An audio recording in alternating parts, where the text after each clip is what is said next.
Ya, assalamualaikum warahmatullahi wabarakatuh. Waalaikumsalam warahmatullahi Warahmatullahi wabarakatuh. wabarakatuh. Selamat pagi Bapak Ibu sekalian peserta IHT alur tujuan pembelajaran di sini yang akan kita bahas. Pada IHT Ini Pak. ya Pak Sandi, Pak Tarma sudah hadir ya. Hadir Pak. Bu Retno, Pak Hedi, sehat Hadir semuanya. Pak. Alhamdulillah sehat. Semangat terus. Sehat Pak, sehat. Ya. Semangat Pak. Semangat Pak. Oh, belum gajian Pak. Ya. Punya uang. Sama Pak, tenang aja. Udah biasa itu. KJM Pak, KJM. Baik, Bapak Ibu yang semangat hari ini, kita akan memulai IHT kita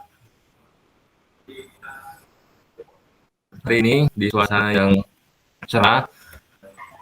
IHT yang sebelumnya pernah kita bahas juga tentang profil Pancasila sebelumnya, kemudian tentang capaian pembelajaran. Nah, ini merupakan materi lanjutan dari sebelumnya ya. Untuk hari ini kita maju ke materi alur tujuan pembelajaran. Tapi sebelumnya, sebelum mulai kita baca doa dulu demi kelancaran proses IHT hari ini. Berdoa menurut agama kepercayaan masing-masing dipersilakan.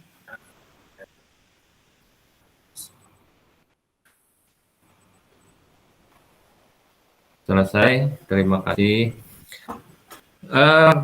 Kita mulai saja ya. Pak, saya akan share materinya.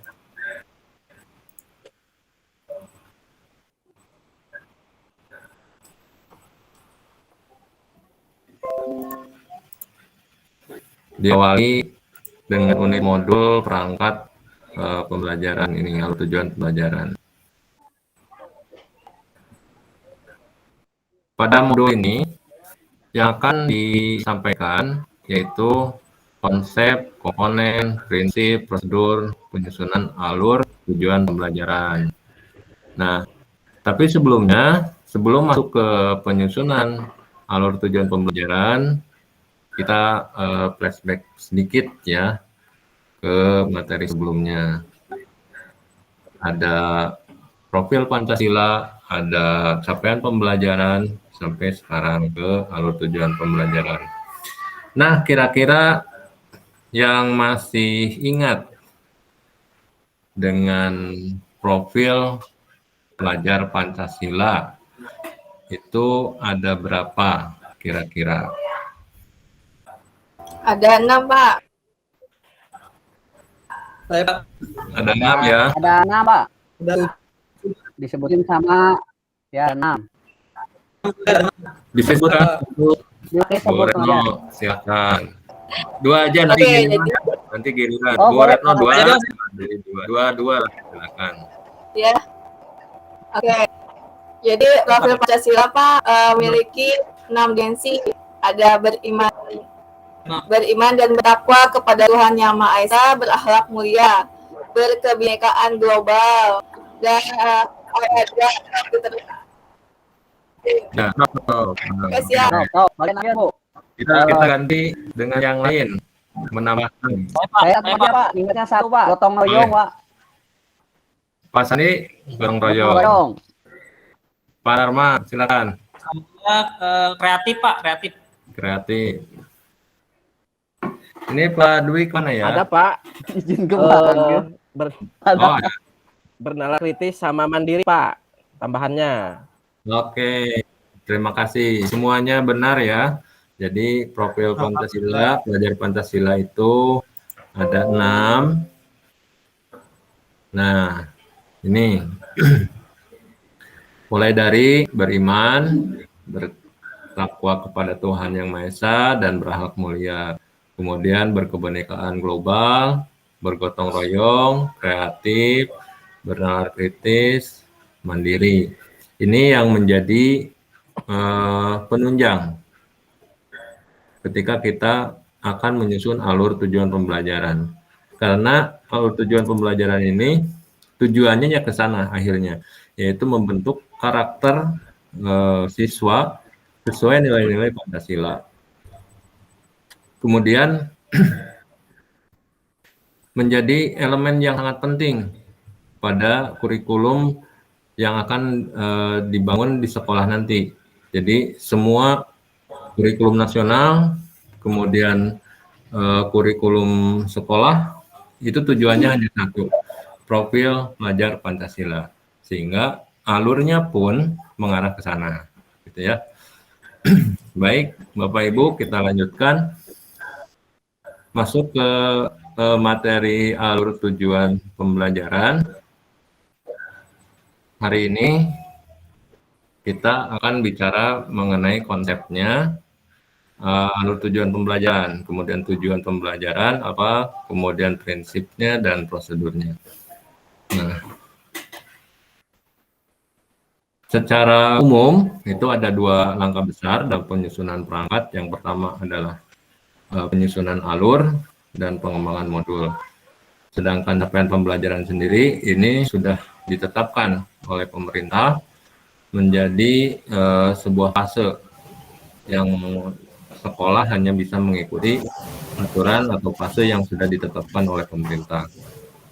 Di sini dijelaskan bahwa alur pembelajarannya adalah rangkaian tujuan pembelajaran yang disusun secara logis menurut aturan urutan pembelajaran sejak awal hingga akhir suatu fase.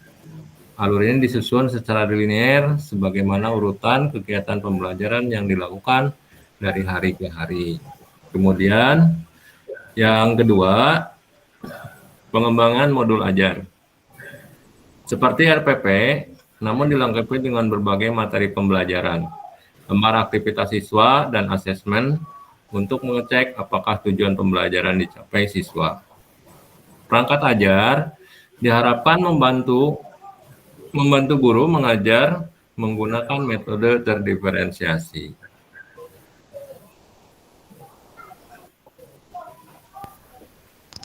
Dari pembelajaran sebelumnya, apa yang menjadi pengertian dari istilah di bawah ini? Ada yang masih ingat materi kemarin, capaian pembelajaran? Duh. Masih, Pak. Capaian pembelajaran itu merupakan kompetensi yang harus dicapai oleh siswa di akhir fase pembelajaran. Gitu ya. Jadi capaian pembelajaran ini tidak terlepas nanti dari tujuan pembelajaran. Kemudian ini ada konsepnya. Konsep alur tujuan pembelajaran, ini ada capaian pembelajaran, alur pembelajaran, kemudian di bawahnya ini adalah proses ya, proses dari penyusunan alur tujuan pembelajaran. Nah ini konsep alur tujuan pembelajaran ini terdiri dari capaian pembelajaran, di mana capaian pembelajaran ini merupakan kompetensi yang diharapkan yang dapat dicapai oleh siswa di akhir fase. Ini ditetapkan oleh pemerintah, jadi sekolah hanya mengikuti fase-fase tersebut dan membuat alur pembelajarannya. Jadi bagian atas ini bagian pemerintah, kemudian alur pembelajarannya itu mengikuti dari capaian pembelajaran. Sedangkan alur pembelajaran itu rangkaian tujuan pembelajaran yang tersusun secara sistematis dan logis di dalam fase secara utuh dan menurut urutan pembelajaran sejak awal hingga akhir suatu fase. Ini disusun oleh bagian sekolah ya. Nah, jadi alur pembelajaran ini disusun seperti biasa oleh kurikulum kepala sekolah dan staf yang mendukung penyusunan kurikulum di sekolah.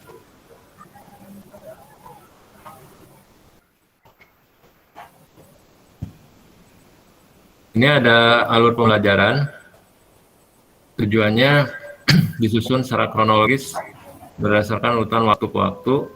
Nah, yang menjadi catatan penting pada proses penyusunan alur pembelajaran ini, guru berhak menyusun alur pembelajaran masing-masing yang terdiri dari rangkaian tujuan pembelajaran. Nah, ini setelah diterjemahkan dari capaian pembelajaran, bagian sekolah ini yang diprakarsai oleh bagian kurikulum, maka guru itu harus menyusun alur pembelajarannya masing-masing mengikuti asesmen yang sudah diperoleh sebelumnya. Ya. Kemudian pemerintah menyediakan beberapa set alur. Nah, ini yang termasuk ke bagian capaian pembelajaran.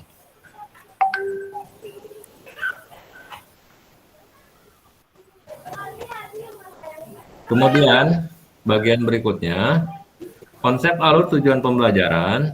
Di sini ada kompetensi, kemudian konten, variasi, dan yang terakhir ini adalah capaian pembelajaran. Ini di tujuan pembelajaran ini bertahap sesuai dengan fase-fase yang diterapkan di sekolah. Misalnya untuk SD itu fasenya dari berapa ke berapa, kemudian fase untuk SMP, kemudian fase untuk level SMA, SMK.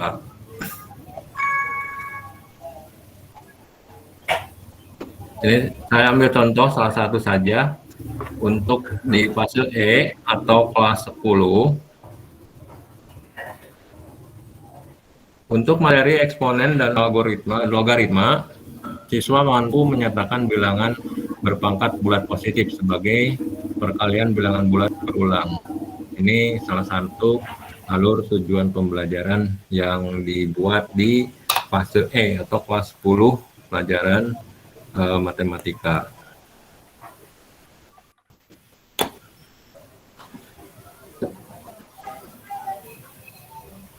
Nah, Bapak Ibu, ada lanjutannya dari modul ini. Nanti kita review sedikit ya tentang alur tujuan pembelajaran ini. Namun kita langsung ke konsepnya dulu.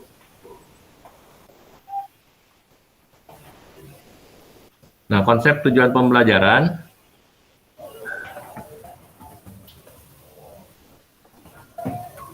ini diawali oleh tujuan pembelajaran.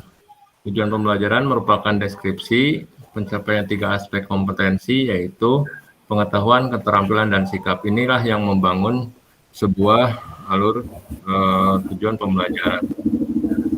Nanti kalau ada pertanyaan, kira-kira 3 aspek kompetensi apa yang mendeskripsikan pencapaian tujuan pembelajaran. Jadi tujuan pembelajaran ini harus tersusun oleh 3 kompetensi, yaitu harus ada pengetahuan, keterampilan, dan sikap. Kemudian ada kompetensi. Kompetensi adalah kemampuan yang dapat didemonstrasikan oleh siswa, diaktualisasikan dalam bentuk produk atau kinerja. Ini contoh, peserta menyajikan solusi untuk menangani perubahan kondisi alam di permukaan bumi akibat faktor manusia. Ini itu contoh dari kompetensi.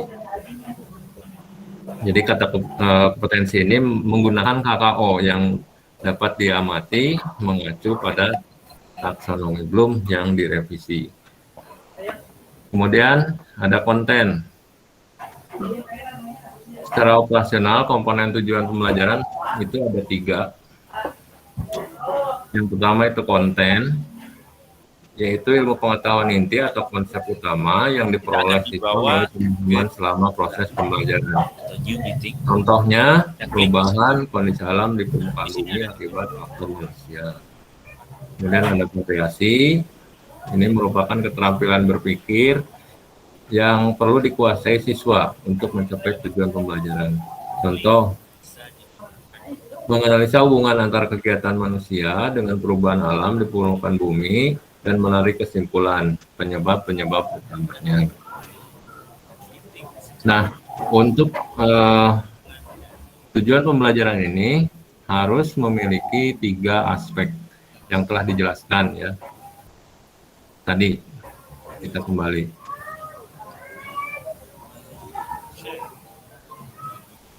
Nah, ini harus ada kata kerja operasional yang dapat diamati untuk tujuan pembelajaran ini.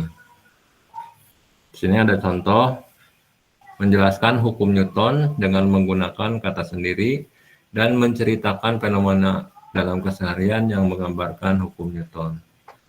Ini ada kompetensinya, ada kontennya, ada variasinya. Jadi kompetensi itu kata kerjanya, kemudian konten itu materi yang dipelajarinya, kemudian variasi penggunaan keterampilan berpikir kreatif, kritis, dan tingkat tinggi. Di sini yang merupakan variasinya menggunakan kata-kata sendiri dan solusi. Jadi masing-masing tujuan pembelajaran paling tidak itu harus memiliki 3 unsur atau 3 aspek tujuan pembelajaran, yaitu kompetensi, konten, dan variasi. Itu ya untuk alur tujuan pembelajaran di fase 1 ini. Materi yang bisa disampaikan Bapak Ibu, barangkali ada yang mau ditanyakan dulu terkait dengan yang pertama tadi, alur tujuan pembelajaran dan konsep tujuan pembelajaran.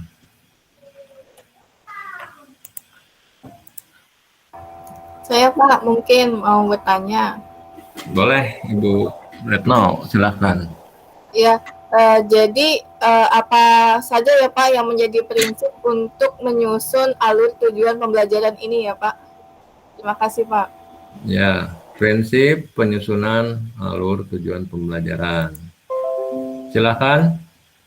Yang lain, peserta yang lain, ada yang mau merespon dulu pertanyaan dari Bu Retno? Pak Sandi? Iya Pak, bentar Pak, saya pernah nyimpan tapi lupa lagi di mana gitu Pak ininya. Oh ya, mungkin di hari kemarin Pak, yang di hari ke-5 ya. Iya. Soalnya saya pertemuan kita hari biasanya rajin ke-5. gitu Pak nyimpan materi-materi sebelumnya gitu. Oh, boleh nanti di-share lagi nih Pak materinya. Boleh Pak, bentar Pak.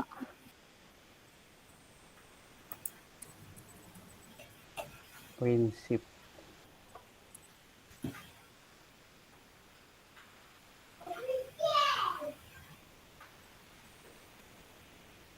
Oh itu ya Pak ya?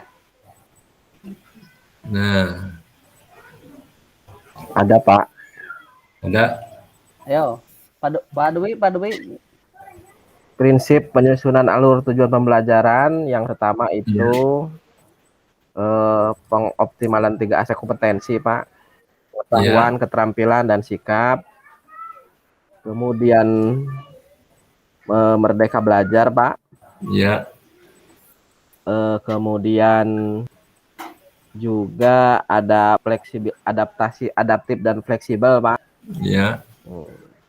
Terus lupa lagi Pak. Mungkin Pak Sandi bisa. Pak Tarma ada. Saya lupa semua Pak. Saya ingatnya 3 itu Pak. Prinsip ya Pak ya? Ya. Ya, prinsip penyusunan. Mungkin yang pertama ya Pak, Clue-nya ada 7 ya semuanya ya.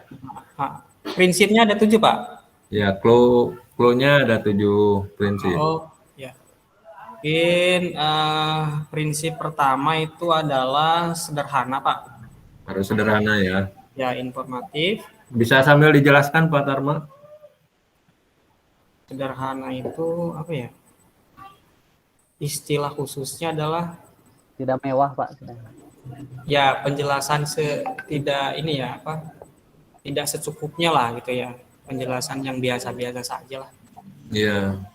Itu. Terus yang kedua adalah prinsip esensial. Esensial. Iya. Maksudnya apa? Esensial. pembelajaran yang sangat mendasar, Pak. Ya. Kemudian yang ketiga itu adalah Ya. kesinambungan, Pak. Kesinambungan. Oke. Ini sebetulnya materi untuk prinsip penyusunannya sendiri ini baru akan dimulai ya. Tapi mungkin Ibu Retno ini canggih, jadi Ya, paling rajin, Pak. ya, jadi materinya sudah nyari duluan tentang prinsip penyusunan ini. Jadi baru dikasih judul materi yang akan disampaikan langsung nyari. Nah, ini salah satu kalau diterapkan ini pelajar yang kreatif ya dari profil Pancasila ini. Semangat belajar, Pak. Bukan muridnya Mbak Ayu ya. Sangat kreatif ya. Itu baik sekali kalau di sekolah kan seperti itu. Jadi biasanya kan untuk pertemuan berikutnya itu guru menyampaikan materi dulu untuk pertemuan berikutnya apa. Nah, ini sangat jarang ditemui akhir-akhir ini siswa yang mau mencari referensi. Padahal kan sekarang sangat gampang. Retno itu makhluk langka berarti, Bu. Ya, Pak. Iya, Pak. The one and only, Pak. Oke. Semangat dulu ya buat yang lain nih. Biar bisa dicontoh ya, Bu Retno ini baik sekali kreativitas. Sekali, Bu. Ya. Baik, tadi ada beberapa yang sudah menjawab Pak Dwi dan Pak Tarma. Nah, sekarang saya akan menayangkan prinsip alur dari penyusunan alur tujuan pembelajaran ini. Ini ada 7 prinsip yang ada yang dikeluarkan oleh Kementerian Pendidikan dan Kebudayaan kita, bahwa prinsip alur tujuan pembelajaran itu diawali dengan sederhana dan informatif. Jadi sederhana dalam hal ini adalah mudah dipahami, tapi dapat memberikan informasi yang baru. Nah, kemudian esensial dan kontekstual. Kontekstual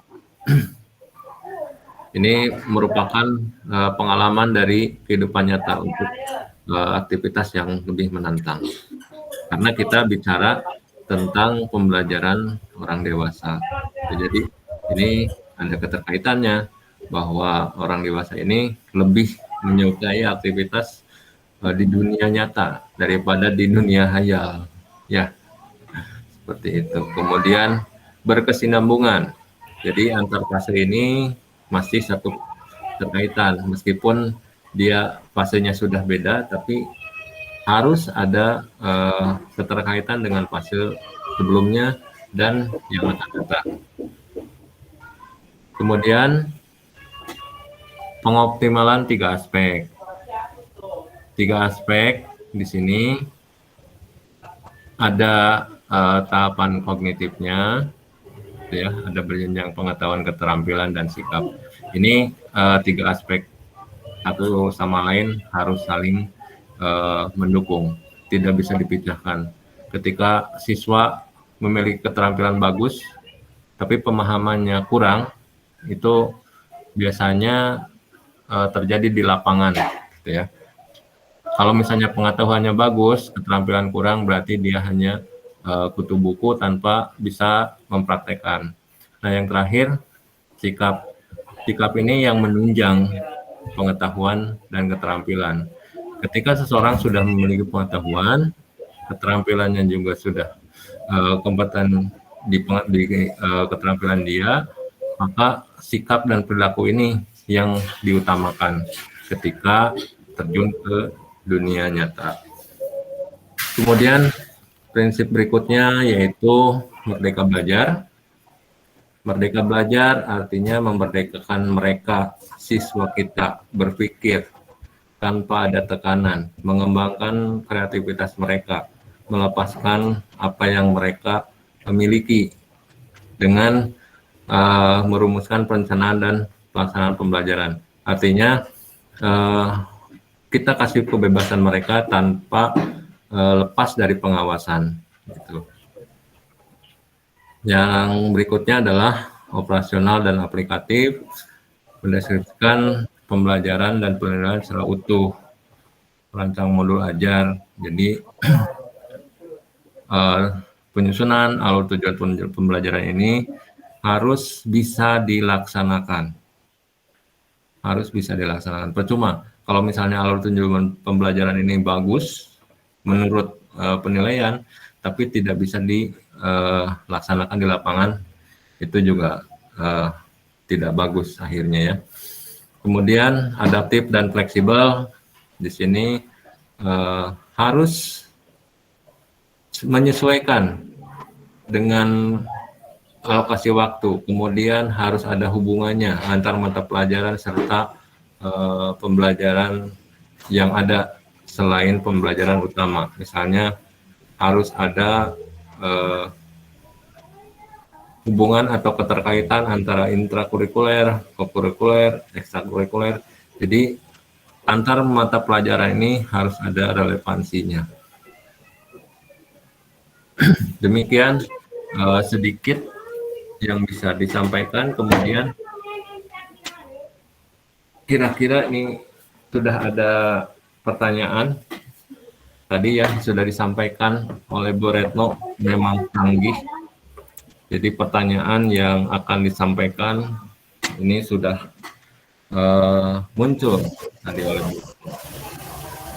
Baik, Bapak Ibu, kira-kira kesimpulannya apa nih dari pertanyaan ini?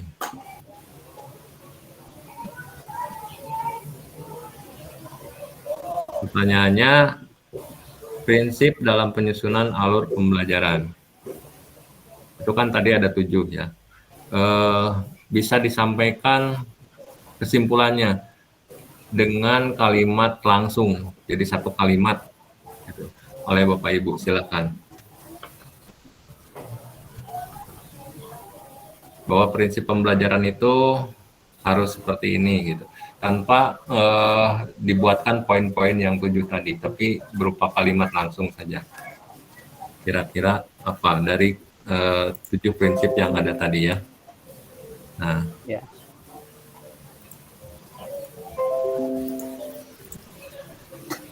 dibuatkan kalimat sederhana langsung, tapi memuat paling tidak ada 3 lah, minimal ada 3 prinsip gitu. Dengan kalimat Bapak Ibu sendiri, silakan. Mungkin saya, Pak. Silakan Bu Retno. Ya, dari 7 prinsip ini yang nantinya akan sebenarnya memudahkan kita membuat alur tujuan pembelajaran dengan mudah, dengan bahasa yang sederhana, yang nantinya kita akan memaksimalkan 3 kompetensi yang dimiliki siswa, kompetensi dari mulai sikapnya, pengetahuannya, dan keterampilannya. Itu yang kita optimalkan dari pembuatan alur tujuan pembelajaran ini sendiri. Makanya dibutuhkan 7 prinsip ini agar hasil maksimal itu bisa tercapai. Mungkin gitu Pak dari saya. Oke, terima kasih Bu Retno. Jadi capaian pembelajaran ya, ketujuan pembelajaran. Ada yang mau menambahkan? Kalau Dapat saya, dari Pak, Bu? kalau saya Ya, Pak Sandi. dalam penyusunan alur tujuan pembelajaran itu setidaknya harus berpatokan pada 7 prinsip Ya. penyusunan alur tujuan pembelajaran. Ya. Bingung ya nyusun bagusnya ya. Supaya indah tapi tidak banyak kata gitu Pak. Ya. Silakan, gimana Pak? Bebas saja. Yang penting minimal ada 3 ya, ada 3 komponen yang terbawa gitu, minimal. Jadi nggak harus 7-7-nya Pak ya? Nggak harus 7-7-nya. Kalau 7-7-nya itu tadi Lebih itu bagus, Pak. sudah dijelaskan. Ini menurut bahasa Bapak saja gimana? Apa sih prinsip tujuan penyusunan alur tujuan pembelajaran ini? Tapi mengakomodir paling tidak sebagian dari nanti tujuan pembelajaran.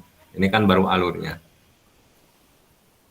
Kalau tadi Bu Retno menyampaikan agar tujuan pembelajaran ini bisa berhasil dengan prinsip kesederhanaan, kemudian jangan mengesampingkan masalah pengetahuan, keterampilan, dan sikap gitu.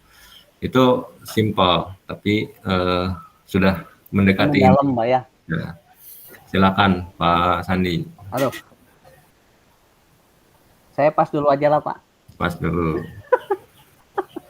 Mungkin ada yang sudah menyiapkan, Sudah menyusun, Pak. menyusun kata. Pak Dwi biasanya bagus ini, Pak. Baik Pak, Kata-katanya puitis. tentang alur dan tujuan pembelajaran mungkin mengarahkan guru dalam merencanakan, mengimplementasikan dan mengevaluasi pembelajaran secara keseluruhan Pak, sehingga capaian pembelajaran itu bisa diperoleh secara sistematis, konsisten, terarah dan terukur Pak. Subhanallah. Oke. Sudah Pak Dwi, terima kasih. Sudah Pak. Ya. Pak Tarma ada tambahan? Kayaknya lagi sibuk Pak ngerjain tugas Pak. Saya akan coba membantu. Lanjut Pak, lanjut aja Pak. Oh lanjut, oke. Jadi tadi kesimpulannya ya, jadi untuk prinsip penyusunan alur tujuan pembelajaran ini, kita harus membuat alurnya dulu yang sesederhana mungkin. Kemudian jangan melupakan prinsip yang tiga, unsur yang tiga. Pengetahuan, keterampilan, dan sikap. Itu diperoleh dari mana? Dari asesmen yang awal. Ya. Jadi semuanya saling keterkaitan. Sebelum ke alur ini kan capaian pembelajaran dulu. Capaian pembelajaran, kemudian sebelumnya dari profil pelajar Pancasila. Dan ini tujuan pembelajaran akhirnya. Jadi kesimpulan yang bisa diambil bahwa alur tujuan pembelajaran ini disusun untuk menyempurnakan proses pembelajaran agar tujuan pembelajaran ini dapat dicapai sesuai dengan apa yang kita harapkan tanpa mengesampingkan aspek profil pelajar Pancasila. Ya, kesimpulan ringan yang bisa diambil dari proses prinsip penyusunan alur pembelajaran ini.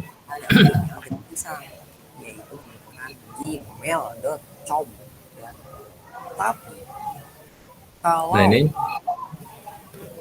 hal yang harus diingat oleh kita semua, yaitu bahwa perumusan dan penyusunan alur tujuan pembelajaran berfungsi mengarahkan guru dalam merencanakan, mengimplementasikan, mengevaluasi. Jadi ini untuk menjadikan pedoman untuk kita semua dalam merencanakan, ya, merencanakan, mengevaluasi secara terukur. Kemudian rumusan tujuan pembelajaran ini memberi fasilitas kepada kita sebagai guru mengidentifikasi indikator kegiatan pembelajaran yang sangat terkait dengan pemilihan materi ajar dan jenis evaluasi pembelajaran, baik formatif maupun sumatif. Jadi ini yang memandu proses pembelajaran nanti. Demikian Bapak Ibu, sementara IHT yang bisa dilaksanakan hari ini. Mudah-mudahan apa yang disampaikan, materi yang singkat tadi dapat memberi pencerahan dan wawasan baru untuk kita semua dan jadi bahan dalam penyusunan alur tujuan pembelajaran. Mudah-mudahan kita bisa melaksanakannya di tempat tugas kita masing-masing dengan baik dan kita selalu diberi kesehatan. Untuk sesi berikutnya nanti kita sambung ke sesi diskusi dan tanya jawab. Demikian untuk sesi 1. Terima kasih. Kita setelah ini akan break. Wassalamualaikum warahmatullahi wabarakatuh. Waalaikumsalam warahmatullahi wabarakatuh.